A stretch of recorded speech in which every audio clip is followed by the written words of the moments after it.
Hi students, welcome back to Social Studies class, and we are continuing our chapter economics, chapter sectors of Indian economy. Okay, and in the previous class we have studied about the how to protect the how to create employment opportunity. We have seen about the NREGA Act and shifting of occupation from occupational structure, that is from primary to secondary sector, secondary to tertiary sector. We saw there was a high rise in the service sector in Indian economy. There was faster growth of service sector. Okay. Now today we will start discussed about organized and unorganized sectors. Students, in our daily life we see various people going for job or doing job. You may be seeing people in your house, your parents, mother, father, uncle, aunt, sometimes your grandparents also may be working. So you may be seeing people around you are working in different sectors and different types of jobs, different professional jobs, different activity they do to earn income. Okay.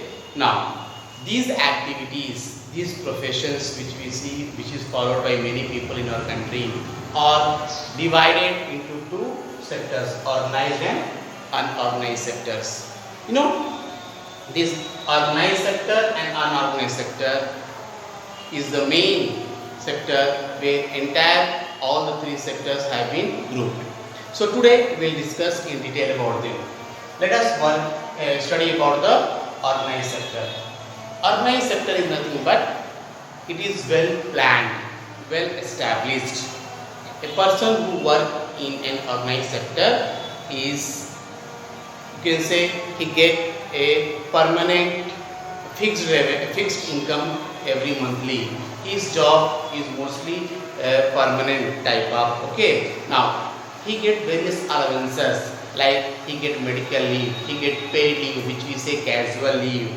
Okay. Apart from that, he get traveling allowances, he get HRA, house allowances, housing allowances, he get TADA, traveling allowances, dearness allowances. All these facilities which are given to an employee in organized sector, because this is well established.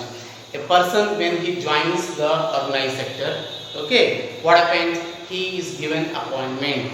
This is the proper procedure of joining the people in organized sector. There is less scope of losing the job. Here there is a job, you can say, security in organized sector. Okay. Next, the working hours are fixed, 6 to 8 hours. If they work for extra hours, they will be paid more for that extra hours. Okay. Next, the working environment, the working condition is very eco-friendly. Okay, safe and convenient in the organized sector. These all are in an organized sector. In unorganized sector, what happens? There is lacking of all these facilities. Organized sectors, we cannot see continuity of the job. There is always insecurity of job. There is always chances of losing the job.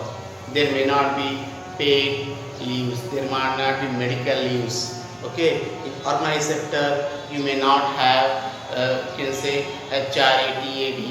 You may not get PF like you get in organized sector. Okay. Unorganized sector, the working condition, the working hours are not fixed. Okay. The pay, wages and salaries may not be fixed. It is fluctuating. It depends upon the market demands and it depends upon the sometimes seasonal. For example, we will take in our country, 80% of the people are working under the unorganized sector. The unorganized sector, the workers of unorganized sector are divided into two areas. One is rural and again is urban. Now let us discuss about the rural unorganized sector workers. Mostly in rural areas we see farmers. Okay, marginalized farmers, small farmers we see, artisans, peasants, blacksmith. Okay, all these people they come carpenter, weavers, they all comes under the rural areas. Now, we all know that in our country agriculture is seasonal and most of the activities of these people are also seasonal. So what happened during off season they becomes unemployed and there is a and their job is also not secure because we know that nature is uncertain, so their job is not secure. So in order to protect them, the government must what they have to provide certain facilities. For example, you take farmers, government should provide subsidies for the seeds, fertilizers, and they should give credit facilities, easy credit facilities without much paperwork, okay, and they should always crop insurance, MSP, minimum support price, all this facility must be given to the farmer so that they will continue the agriculture, they will get interest in doing agriculture, they will have hope, okay, in the next coming agricultural season, or they can sustain their life, they can sustain the continuity of their life in agriculture. Now, coming about urban. In urban, unorganized sector, we see mostly laborers working in construction of the houses, roads. Next, we can see that vendors. You can see rickshaw pullers, or you can see rag pickers. All this type of people, different types of people we see in the urban sector. But these people are not protected. These people are not having any safety measures. These people are not having any continuity of the job. Today they may earn, tomorrow they may not earn. Okay. So these people mostly will be provided certain facilities from the government so that there should be continuity in the income. Source of income should be there every day. Now, mostly we see in our country people in organized sector enjoys various benefits, but in unorganized sector we may not enjoy all those benefits. The best example is now you have seen present situation of our country, or you can see the present situation of the entire world. Okay, because of coronavirus, COVID-19, we all are facing problems. Now, we all have seen when the lockdowns started in our country, the people who were working in unorganized sector, the problem which they faced was uncountable. Cannot describe them. Lakhs and lakhs of people left their job, left their working place, and they started migrating back to their hometown. Okay, why? Because they don't have job security. The employers who had employed them just they lifted hand that no more we can pay you without work, and these all people were mostly working in unorganized sector. So to survive themselves, to keep themselves alive, they have migrated back to their hometown. See, this is the condition happens in unorganized sector. There is no job security, there is no continuity. Okay, everything depends upon the market situation. Now, the people who are working in organized sector, more or less they are surviving, they are getting certain income from their employers. So this is better explained, better understood by the present condition of the world. Okay, like that only we have two more sectors. One is public sector and another is private sector. Public sector.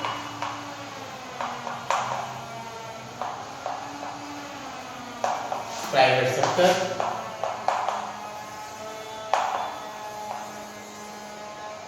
Now, public sector mostly it is owned by the government.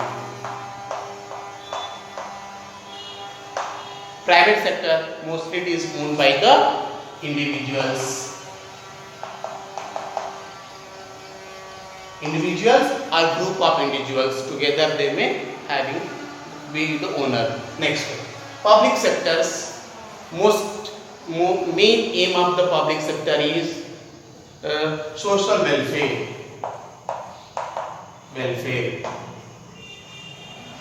But private sector, the main aim is earning profit.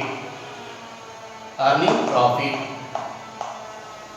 Earning huge profit is the maximization of the profit. Here the public sector examples are, you can say, railways, post office. Okay. Whereas private sector, you can take example of RIL, Reliance India Limited, Tata. Apart from Tata, you can say ISCO, EIS, CO, Tata Iron and Steel Company. These are the examples of private sector. Railways, post office, you can say even railways, post office, BSNL. Okay, these all comes under the public sector. Now, in public sector, there is the job orientation. The job orientation is little slow. In private sector, as it is fast expanding, there is more job orientation in private sector. But in public sector, we see job security, but there is no job security in the private sector. Now, public sector, though it runs under the losses, it doesn't remove its employees.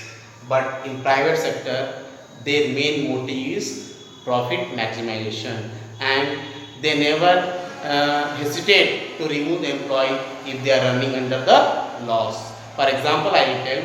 Now, in BSNL, you see, we all know that the BSNL in our country is running under loss, but still the employees of the BSNL are continuing with BSNL. Whereas if you see various industries in private sectors, you take Wipro, Infosys, or anything, Microsoft, in all these private sector, where there is always cutting down of employees during the period of when there is a loss, or when there is no much demand of product, or when the market is very you can say running at low level, so they reduce their employees. But whereas in public sector, they continue with their employees. Okay, next, the public sector, you may be seeing that though they run under the losses, why? Their main objective is welfare motive, to provide the employment to the people. Okay, now here you see, though they are running under the losses, they